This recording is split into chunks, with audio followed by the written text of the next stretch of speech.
Hey guys, how you doing? Uh, I'm glad there's only really three of yous watching because it makes me less nervous. I was just curious about something a few minutes ago, and I was thinking when I watch like old YouTube videos of like the 60s and the 70s and stuff, and the 80s and the 90s, you can see this trend of celebrities and artists and things telling you to get out and vote. And and not just that, but you got like the vote or die campaign more recently, and then you got if you don't vote, you can't complain, and vote, vote, vote, and everybody talks about it, and it's just driven right down your throat. And if you don't vote, so I was sitting here and thinking about it. I was like, well, why do they push that so fucking hard? It's crazy. Um, so I thought, what if nobody voted? We had an election and just nobody voted. So I asked AI. I love AI sometimes, I gotta say. It's a corrupt system or whatever, but I mean, it has to tell you what the truth is to some extent. It throws in all the indoctrination, brainwashing shit,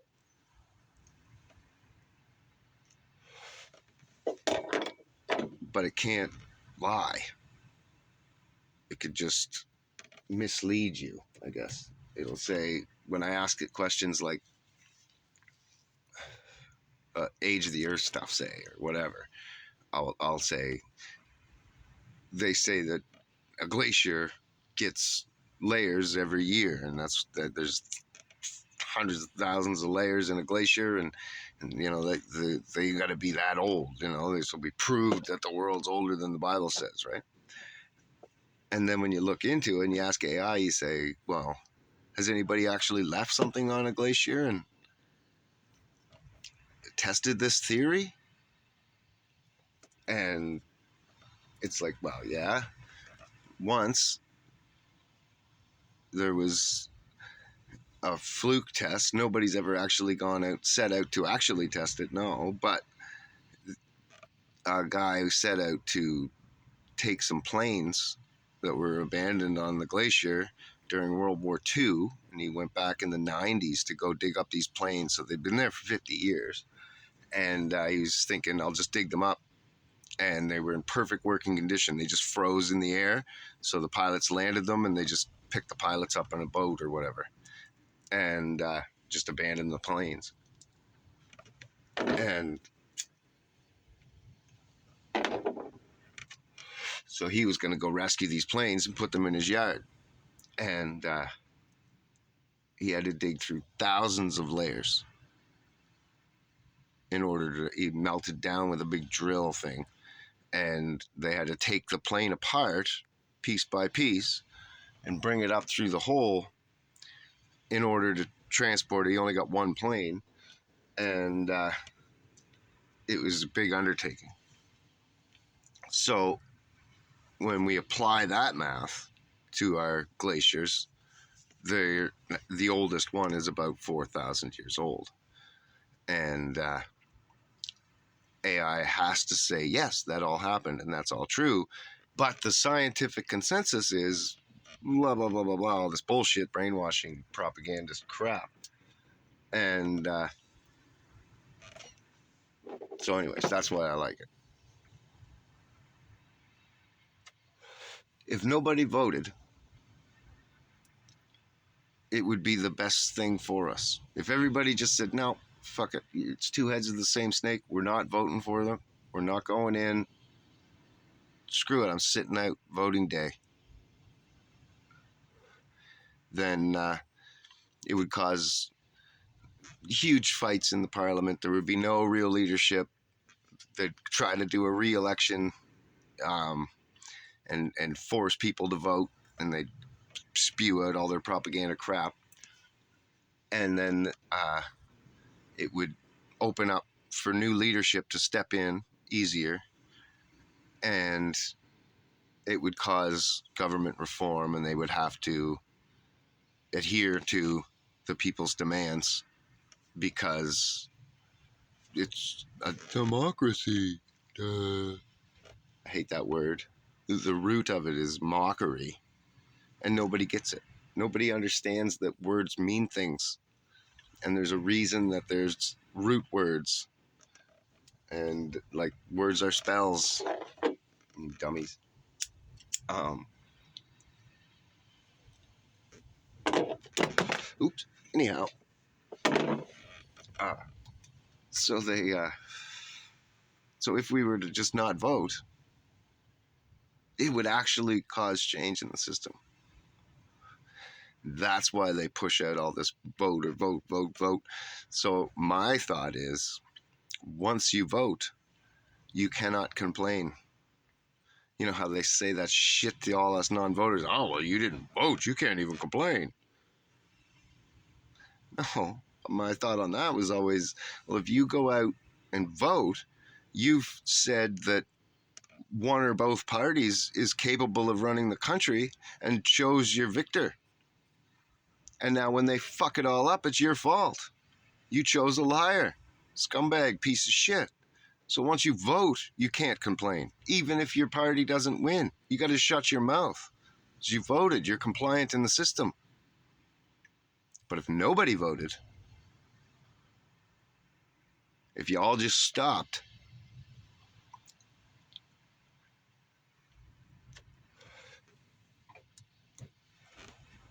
they would have to reform the system. They would have to actually do things. It would be worth a shot, or it would have been, I guess, worth a shot. It's not really worth it anymore because, well, it would be, I guess, but I mean, everybody's so divided and so brainwashed and such suckers. It would be impossible to get nobody to vote. But if you could get the majority to, that would be great. It's just that they're so sunk in, and we're so close to the end of, not just to the end of biblical prophecy, but we're close to the end of the satanic goals, right? If you look into both sides, if you take your time and don't go too deep and just look into Satanism, listen to some of their interviews, look at some of their writings and different things and their goals,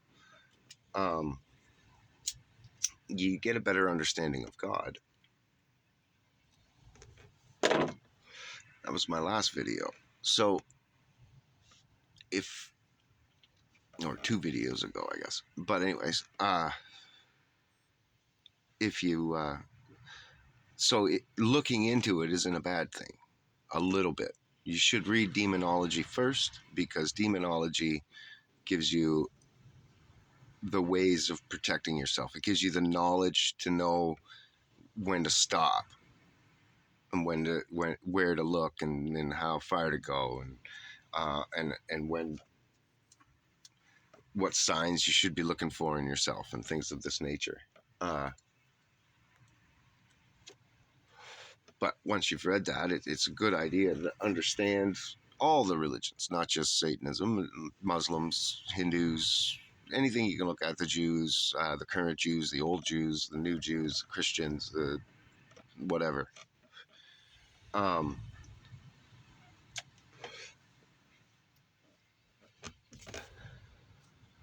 So anyhow, when you look into what the Satanist goals are, we can look to Albert Pike's letter written in 1871, found in 1879, something like that. Anyhow, it can show us that they planned the 3 world wars. We played out the first 2 almost to a T on what he said, and we're walking into the 3rd one so quick, it's unfreaking believable. Like, it is just uncanny when you know that letter and you know the goal. But anyways, it will be fought between all the factions of the earth. And I kind of wondered, how do you get Christians to fight atheists more? You know, abortion's a good one, but I thought there's just not enough there.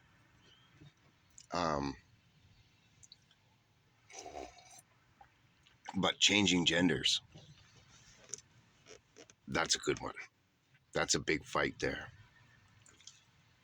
And the abortion thing is as well, because you're sacrificing children to Moloch. But Christians don't understand that because they don't read the old books. They only read the little Bible, and so they only have a small understanding. His people will suffer and die for a lack of knowledge. He promised us that.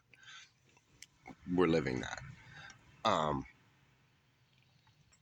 Though, in recent times, all that knowledge has come out again, and books have been found and published, and we're able to seek his word, and it is protected, and they can't destroy it. It's always going to be around. There's going to be a remnant of it, and we're going to find it when we need it. It's happened all throughout Christianity.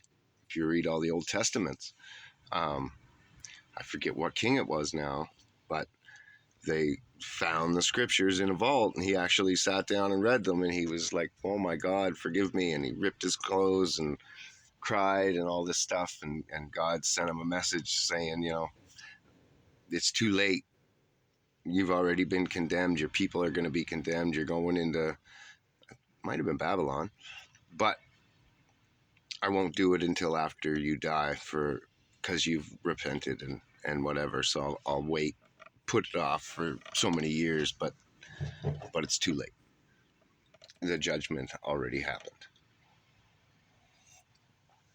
in the spirit. And that's why I talk about spiritual battles, and how when we get involved in the things that are spiritual battles in our life, like our different trials and tribulations and things that we go through, if you don't just focus on Jesus and focus on your walk and just keep walking, don't try to fight it, don't try to just know that, like, you're the cub and Jesus is standing right above you. He's the full lion standing right there, and you're doing your little roar. And remember in the mountain, or in the Lion King, he does his little roar, but his dad's standing right there and roars at the same time. It scares all the hyenas or whatever it was away, and he thinks, oh, it's a tough guy, right? So the same thing with Jesus, or even just your angel. And then the other analogy for that would be, if you're in a fist fight, or two guys, and a girl gets in the middle, one of their girlfriends, well, that guy now is at a disadvantage because he needs to protect his girlfriend and can't focus on protecting himself and fighting the fight. Same thing with your angel. When you get involved in a spiritual battle, now the angel has to try to protect you and can't focus on the fight anymore. So he's protecting you more than he's protecting himself. And it sacrifices the battle. So, I forget where I was going now. Shit. Yeah. Anyhow, we all are heading right into that prophecy, and it lines right up with the biblical prophecy. So the Satanists will have this war. Oh, that's what I was talking about. That's how they're getting the Christians and the atheists to fight. Anyhow, the atheists, or the Satanists, want to have this war between everybody, and then they'll say the only way that we can have peace with each other and acceptance in each other is to accept the one true God, Satan. And they'll have their Antichrist and have their Savior, who's going to save the world and make peace on earth. And all of a sudden, nobody's going to fight each other over stupid little shit anymore because nobody has all these stupid ideologies. We're all just the same bug and need to be squashed, and our numbers need to be cut down, and blah, blah, blah, all the stuff that Satan wants. But he doesn't say all that shit out loud. He's just going to say, the one true God, Satan. But Satan's goal is to kill all of mankind. Satanists' goal is to cut down mankind so that they can own the world. Satan's goal is to kill all of mankind so that he can own the world. So they're very alike, but they just don't understand that he's the trickster God and he's going to fuck them in the end. Pardon my language. But that's the way it's going to go down in their stuff when you look into them, which aligns so well with the Bible and the Antichrist and all that revelations, and then and all the wars and everything, all of it lines up perfectly. And then there'll be Jesus, right? They think Satan's goal is to kill us all before Jesus comes, get us to kill ourselves, wipe each other out. And he's being successful. And as Christians, again, there's nothing we can do about this. We can tell people the truth for a while, and walk the best path that we can. But at a certain point, we just got to go and get out of the way. Go and hide in the woods. Seek the hills. I forget how the actual quote goes, but basically go and hide in the woods. Just get out of the way. Let the fight happen. If all the ones who don't are going to be martyred and killed and this and that. So just go step out of it. Step out of the fight. Let it happen. If they win or they win or they win, doesn't matter. Jesus is going to win. We don't need to fight for Jesus. Not like that. You got to live for Jesus, but you don't have to fight his battles. He's perfectly capable. More than capable. Like, it's not even a contest. He's going to be able to, the sword will come from his mouth, so his words will kill. Right? It's just not even a thing that you got to worry about, that fight, when it comes to that point. So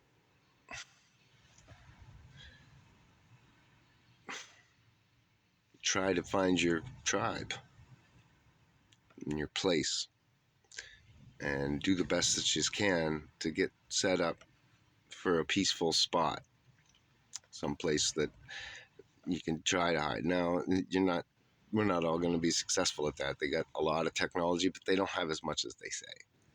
Like, there is space and satellites and fucking all this shit and all that. No, it's not that. They're not, Google Earth doesn't look at the entire Earth in real time or any of that shit and all that stuff on the movies and stuff. That is to make you think that they're so powerful, right? They want you to think that they got all this power, nuclear weapons and blah, blah, blah, all this stuff, right? James Bond running around and all this. They don't have that shit.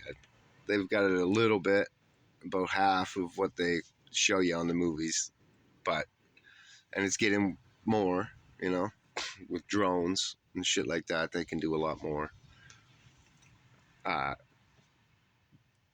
Their drones are better than the satellites.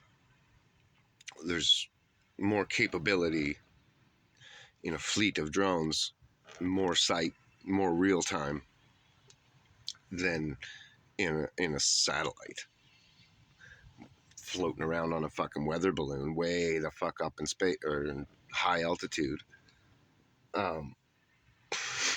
They're not seeing much. Anyhow,